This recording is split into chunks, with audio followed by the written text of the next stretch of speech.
tous et bonjour à tous.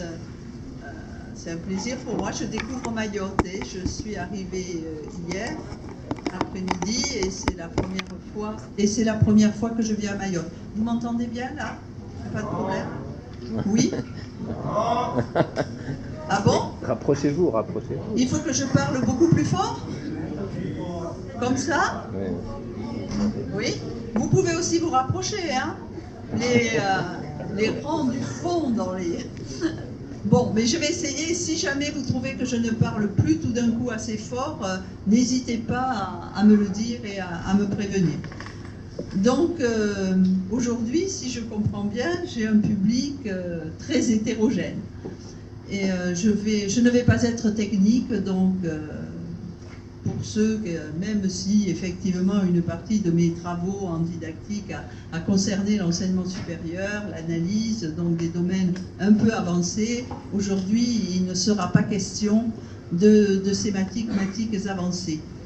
Quand Laurent Souchard m'a proposé de venir et m'a demandé de faire une conférence, je me suis demandé de quoi j'allais vous parler. Et en même temps, je me suis dit très rapidement que nous sommes tous concernés, même si nous sommes effectivement avec des formations diverses, des intérêts divers, des futurs divers, nous sommes tous conscients qu'aujourd'hui, nous sommes en France dans un mouvement de réforme important et même de bouleversement. Joanne Hibou, qui est le doyen de l'inspection générale de mathématiques, me disait il y a un mois, je crois que on n'a pas eu de réforme aussi importante de l'enseignement des mathématiques depuis les années 60. Les années 60, 70, c'était la réforme des maths modernes et ça a laissé beaucoup de traces dans les mémoires. Et c'est vrai que l'on a aujourd'hui énormément de réformes, à la fois des réformes, mais pas juste des réformes de contenu des programmes, pas juste des réformes voulues des méthodes pédagogiques, mais on a aussi des réformes de structure, et ces réformes s'enchaînent à une vitesse extrêmement rapide, puisqu'elles ont démarré avec la maternelle, et les réformes avaient été implémentées d'abord en maternelle, mais elles se sont poursuivies ensuite avec l'école primaire, le collège, et pour la première fois dans l'histoire curriculaire en France, on a implémenté d'un seul coup, pour tous les niveaux, du CP à la 3e, une réforme la même année, pour toutes les classes, ce qui est quand même un assez gros bouleversement. Aujourd'hui, c'est la réforme du lycée, la réforme du baccalauréat, et là encore, pas juste une réforme de contenu, mais on le voit très bien, une réforme qui touche les structures de l'enseignement. C'est la fin des filières classiques que nous connaissions, les filières L, ES et S, au profit d'une toute autre organisation qui se met en place. En même temps, c'est Parcoursup. Donc c'est le changement dans l'accès à l'université. Et c'est, encore une fois, une nouvelle réforme de la formation des maîtres, alors qu'on en a connu deux déjà dans la période récente. Donc, on peut se dire, mais que se passe-t-il en France? Est-ce que tous les pays sont exposés à de tels bouleversements? Est-ce que la façon dont les changements se font sont partout les mêmes et partout la même? Et que peut-on apprendre effectivement de ce qui se passe à l'étranger pour savoir aussi où tous ces changements que nous connaissons aujourd'hui peuvent nous mener et comment on pourrait faire pour les mener mieux, et en tout cas de façon efficace avec les moyens dont nous disposons. Alors, je discutais de ceci avec Laurent Souchard et puis c'était un moment où je rentrais d'une conférence internationale à Tsukuba. Alors là, ça doit être... Voilà. Et parce que qui était relative à une étude de ICMI Alors ICMI, c'est la Commission internationale pour l'enseignement des mathématiques, donc International Commission on Mathematical Instruction, et l'ICMI lance des études régulièrement. Et la dernière étude, celle qui avait été lancée, était une étude sur les évolutions curriculaires récentes mais en particulier les évolutions curriculaires récentes, les réformes dans l'enseignement des mathématiques. Et donc je vais vous expliquer un peu comment fonctionnent ces études, mais nous nous sommes retrouvés des représentants d'une trentaine de nationalités à Tsukuba à la fin novembre pour avancer dans la réflexion sur ces questions. Donc j'ai proposé du coup à Laurence Souchard de vous parler un peu de ces évolutions curriculaires dans une perspective internationale. Ça va jusqu'à présent? Voilà. Donc,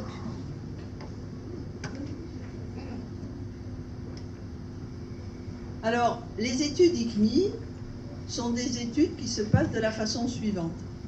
Le comité exécutif décide de lancer une étude sur un thème parce que c'est quelque chose où on pense qu'une réflexion internationale, à la fois au niveau de la recherche, mais aussi au niveau des réalisations, est mûr, que c'est mûr pour mener une telle réflexion internationale.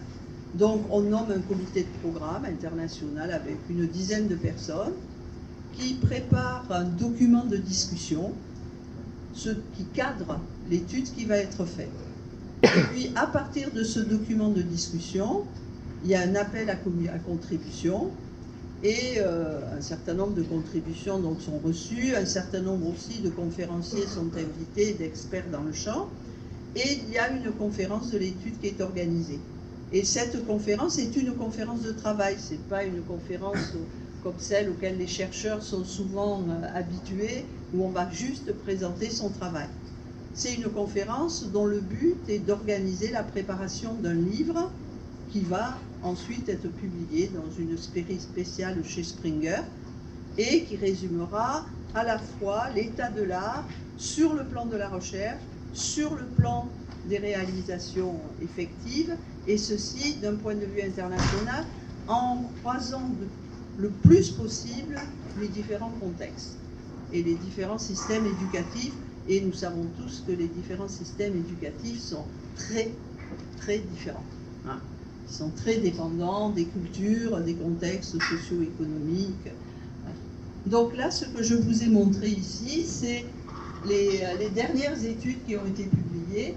Donc celle-là, il y en a une sur les interfaces éducatives entre les mathématiques et l'industrie, à un moment où on cherche de plus en plus effectivement à connecter les mathématiques et l'enseignement des mathématiques avec le monde extérieur. Une qui peut-être vous intéresserait aussi, qui est celle Mathematics Education and Language Diversity. C'est une étude qui a été lancée parce que l'on est, bon, dans certains pays, mais maintenant partout dans le monde, dû à le développement des déplacements migratoires, confronté au fait que l'on a des élèves pour lesquels la langue d'enseignement n'est pas la langue maternelle ou une langue qu'ils parlent fréquemment. Et les travaux, il est intéressant de savoir que les travaux dans ce domaine ont démarré justement dans des pays où ces questions étaient cruciales, notamment en Afrique du Sud, où vous savez, il y a 11 langues officielles, donc c'est peut-être un record, je dirais, et aussi en Amérique latine et dans le sud des États-Unis, où il y a une forte immigration venant du Mexique. Et l'idée, c'était de faire le point sur les travaux, sur les questions, et aussi de voir dans la diversité linguistique qu'on a tendance toujours à voir comme un problème pour l'enseignement, d'y voir une ressource pour l'enseignement. Et de mettre en évidence effectivement les travaux qui montrent comment on peut exploiter productivement la diversité linguistique dans l'enseignement.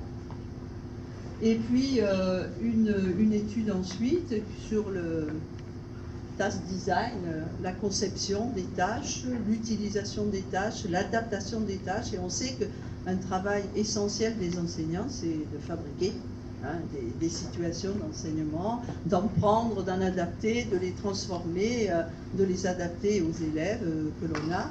Et donc cette étude a été une étude importante. Et la dernière qui a été publiée, c'est une étude qui concerne les premiers apprentissages du nombre.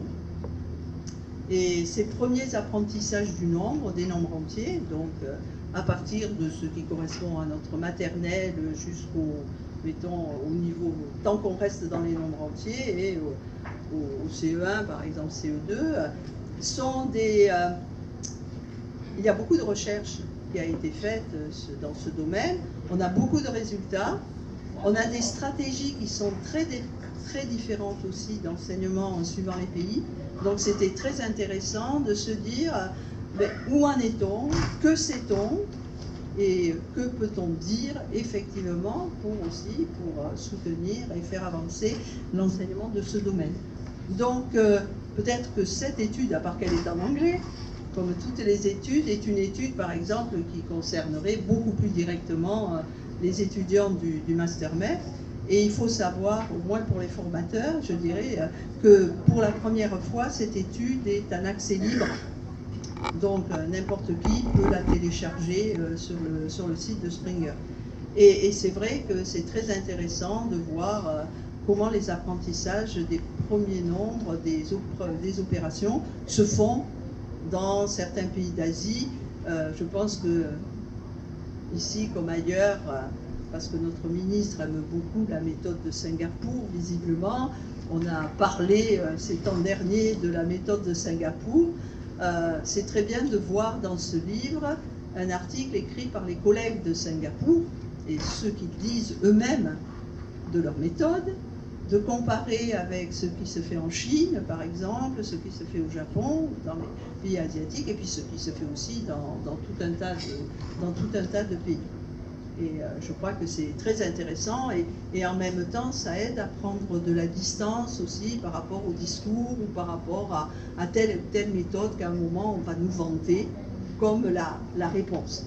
Et en même temps, on voit très bien quand on lit ces ouvrages qu'on ne prend pas une méthode d'un pays, on n'emprunte pas une réforme à un autre pays.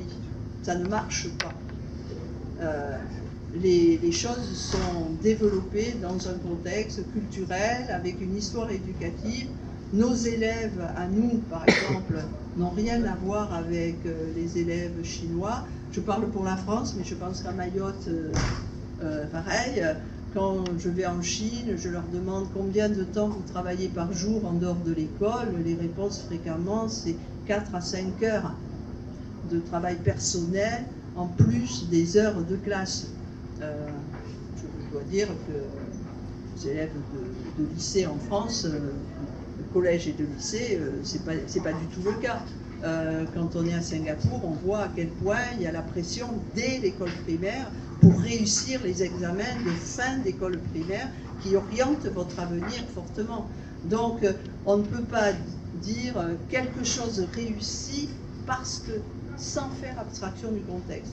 Et il y a eu justement une étude ICMI qui était une étude très intéressante qui a comparé l'enseignement des mathématiques dans les pays du sud-est asiatique de tradition confucéenne et dans des pays de l'ouest. Et on voit à quel point cette tradition confucéenne imprègne tellement la société, elle imprègne le rapport entre les jeunes et les adultes, elle imprègne le rapport au savoir, le rapport aux enseignants, et ce qui fait qu'effectivement, l'enseignement peut y être très différent de ce que nous connaissons ici. Ah oui, c'est bon, on m'entend plus, voilà, c'est ça. Donc, j'avance quand même. Alors, comme je vous disais, il y a un document de discussion, il y a ensuite des proceedings. Tout ceci est directement accessible en ligne, donc ceux qui sont intéressés peuvent aller sur le site de l'étude et récupérer tous ces documents. Le document de discussion, bon, c'est court, c'est une 30aine de pages, les proceedings c'est 600 pages. Bon, je les ai lus pour venir ici, mais je ne crois pas que je vais réussir à vous en faire une présentation complètement détaillée. Hein. C'était au-delà de mes forces et du temps que je pouvais consacrer à la préparation de cette conférence. Mais c'est tout à fait intéressant de lire toutes ces contributions.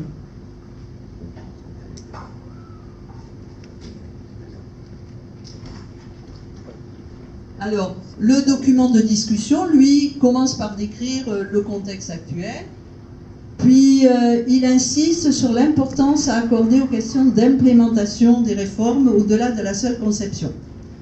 Alors, c'est vrai que c'est quelque chose qui nous concerne directement.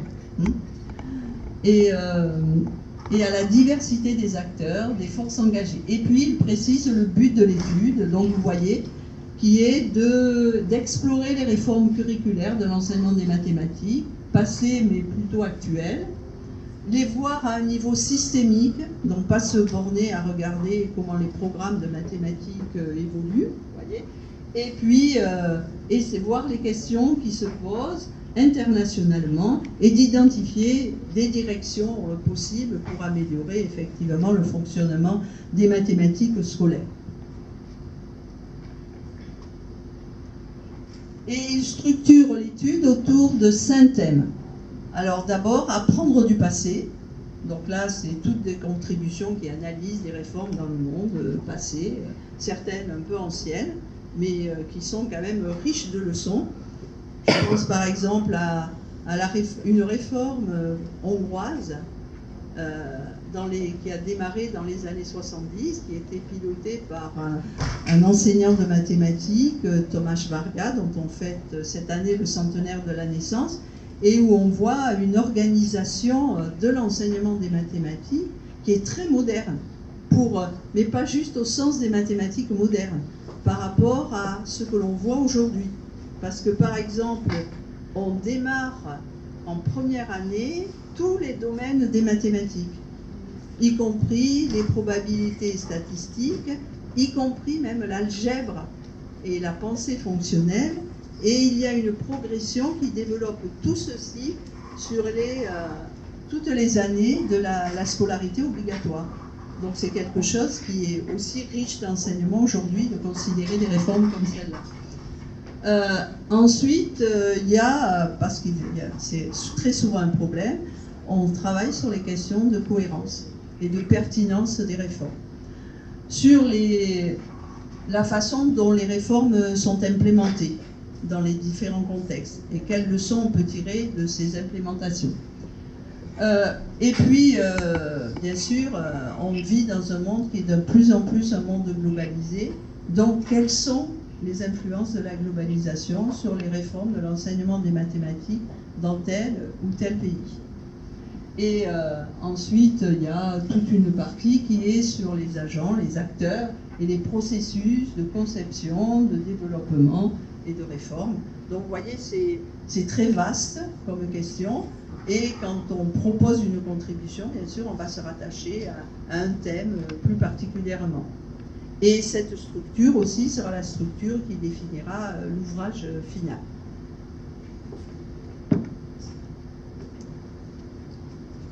Alors, pour chaque thème, il y a des questions.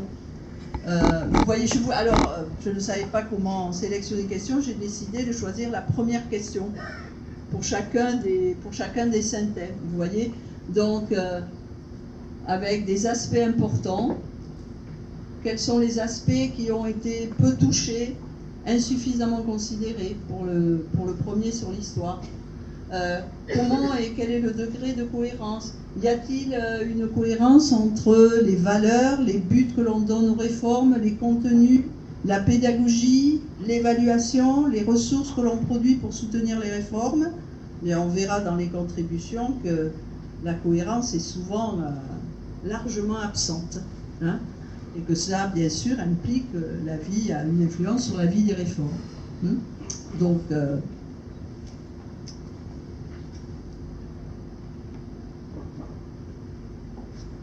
voilà, quel processus, quel modèle, quelle pratique, quelles expériences d'implémentation de curriculum sont réussies et pourquoi? Qu'est-ce qui fait qu'une réforme réussit ou qu'une réforme échoue? Et est-ce que les réformes prennent en compte les résultats des recherches internationales sur l'enseignement et l'apprentissage des mathématiques? On voit bien à la lecture des contributions que ce n'est pas forcément... C'est très divers de ce point de vue-là, et ce n'est pas forcément le cas.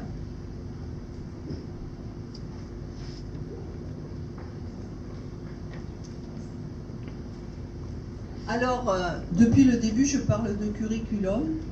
Et donc, quand on lit même le document de discussion, on se dit, on s'attend à voir une définition de curriculum. Or, c'est une étude sur les curriculums, et elle ne nous donne pas une définition de ce qu'est un curriculum. Alors au début, ça m'a beaucoup étonnée, et quand j'étais à Tsukuba, donc j'en ai parlé avec les copilotes de l'étude d'Afrique du Sud et du Japon, et effectivement, ils nous ont dit il y a beaucoup de définitions possibles de la notion de curriculum. Il y a des définitions des personnes qui réduisent presque le curriculum au programme d'enseignement, au contenu de l'enseignement. Il y a des définitions très larges. Et en fait, suivant les travaux qui sont menés, on réfère à telle ou telle définition. Et comme dans une étude ICMI, on veut permettre à tout le monde de s'exprimer, s'ils avaient dit on définit le curriculum comme ça, et votre contribution doit le comprendre comme cela, en fait, ça gênait cette ouverture. Mais quand on lit le document de discussion et quand on pense à l'approche systémique qui est voulue, on voit bien que c'est une acception large de la notion de curriculum qui est entendue.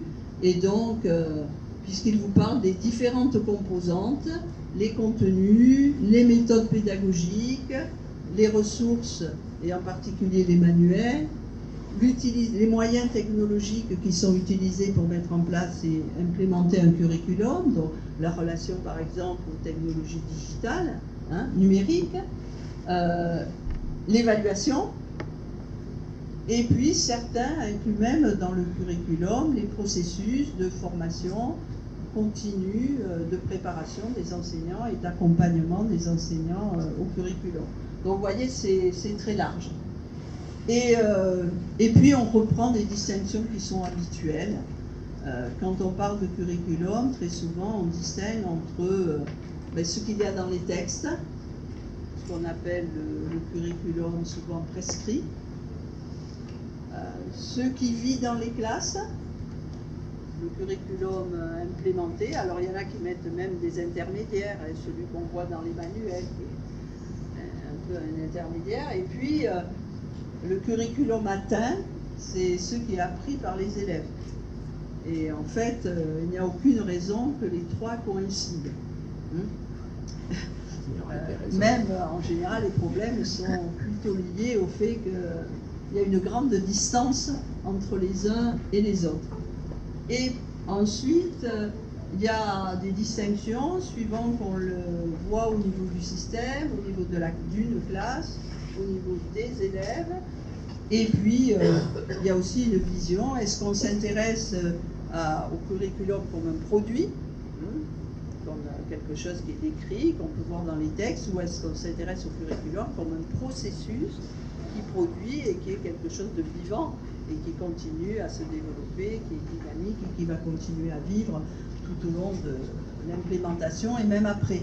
Par exemple, j'ai eu un moment dans ma carrière à encadrer la thèse d'une étudiante tunisienne qui travaillait sur l'implémentation d'une réforme au niveau du collège et sur l'enseignement de l'algèbre.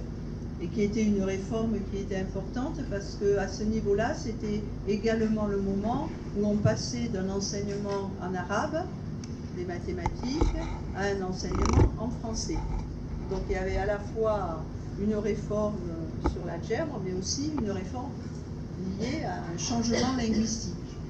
Et quand on a étudié ce qui se passait de près dans les classes, on s'est aperçu que, bien sûr, chaque enseignant avait sa propre interprétation de la réforme, et que en fait ce qui vivait dans les classes, même si ça semblait, les enseignants disaient qu'ils respectaient le programme, hein, en fait ce qui vivait dans les classes, c'était même pas, d'abord c'était pas exactement effectivement les programmes, ce n'était même pas une combinaison avec les programmes précédents, mais très souvent c'était quelque chose qui combinait au moins 2 ou 3 réformes dans une construction qui était personnelle de l'enseignant. La façon dont il choisissait les exercices dans les manuels, dont il les gérait, montrait qu'en fait, d'anciennes réformes influençaient toujours la façon de gérer les mathématiques et d'appliquer, je dirais, les programmes. Et en même temps, ce qui a été très intéressant dans cette thèse de montrer, c'est que les professeurs qui semblaient les plus efficaces n'étaient pas nécessairement ceux qui appliquaient le plus à la lettre les nouveaux textes. Parce que dans les textes, il y a toujours des trous. Et donc, ça l'a mené à définir 2 notions de fidélité curriculaire. Une fidélité à la forme et une fidélité à l'esprit. Et finalement, les enseignants qui étaient plus fidèles à l'esprit, mais en s'autorisant un peu de liberté, souvent respectaient mieux la réforme et étaient plus productifs, enseignaient mieux que ceux qui s'efforçaient de respecter à la lettre les nouvelles indications de la réforme. Alors, bon, je vous dis ça, certains d'entre vous, vous allez être de futurs enseignants, d'autres que je vois au premier rang sont des inspecteurs et qui voient des personnes qui régulièrement implémentent des réformes de façon qui leur paraît plus ou moins satisfaisante. Mais moi j'ai trouvé que cette idée, que l'on retrouve d'ailleurs dans un certain nombre de contributions à l'étude, le fait qu'il y a les enseignants effectivement parfois font des interprétations créatives et des interprétations qui sont productives est quelque chose qui est à prendre en considération quand on pense à l'implémentation des réformes. Alors, je vous ai dit, je ne vais pas vous raconter tout le contenu de cette étude, mais ce que j'ai essayé de pointer, ce sont des convergences, parce que l'on voit de très nombreuses convergences entre les problèmes auxquels on fait face dans les différents pays, ou les décisions qui sont prises. Alors je vous en ai mis ici au niveau de la structuration curriculaire. Alors vous savez sans doute, bon, en France on a un curriculum national depuis très très longtemps, hein. Mais dans beaucoup de pays, même nos voisins, en Allemagne, les curricula sont par Länder et il y a une certaine autonomie. Ce que l'on voit quand, c'est le cas aussi aux États-Unis, c'était le cas en Australie, mais ce que l'on voit, c'est une tendance un peu partout à vouloir faire comme chez nous, donc des curricula, des programmes qui sont nationaux. Avec, bien sûr, souvent ça ne va pas nécessairement s'appeler standard, programme, mais ça peut s'appeler standard, et c'est les établissements qui choisissent quand même s'ils vont décider, ou au niveau d'un district, d'une région, s'ils vont décider, s'ils vont les choisir ou pas. Il y a une certaine liberté, ceux que nous ne connaissons pas en France. Et quand il y a une réforme, elle est appliquée partout et pour tout le monde, hein. Donc, mais on va vers des